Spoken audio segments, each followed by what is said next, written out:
এক অবসরপ্রাপ্ত উচ্চপদস্থ সরকারি কর্মকর্তা, যিনি চাকরি জীবনে সবার সাথে দুর্ব্যবহার করতেন, অবসরের 5 বছর পর তার পুরাতন অফিসে গেলেন কিছু জরুরি কাগজপত্র তুলতে।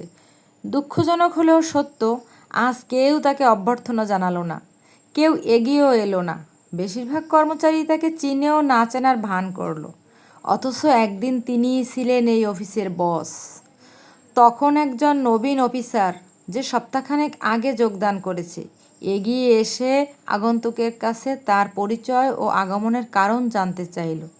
পরিচয় পাবার পর অফিসারটি সাবেক ওই কর্মকর্তাকে চাফার করল এবং কৌতূহলবশত জিজ্ঞেস করল, স্যার, অবসরের পর আপনার দিনকাল কেমন যাচ্ছে? অবসরপ্রাপ্ত কর্মকর্তাটি একটি দীর্ঘশ্বাস গোপন করে বললেন, প্রথম কিছুদিন খুব খারাপ লেগেছে, নতুন পরিস্থিতির সঙ্গে মানিয়ে নিতে কষ্ট হয়েছে। এখন আমি বুঝতে শিখেছি, দাবা খেলার শেষে রাজা এবং সৈনিকদের একই বাক্সে রাখা হয়। পদমর্যাদা, বংশপরিচয়, উপাধি, পদবি, শান শওকত, এই সবই অস্থায়ী। মানুষের ভালোবাসাটাই আসল, যা ভালো কাজ, বিনয় এবং সুন্দর আচরণ দিয়ে অর্জন করতে হয়। দুঃখের বিষয়, এগুলোর কিছুই আমি অর্জন করতে পারিনি।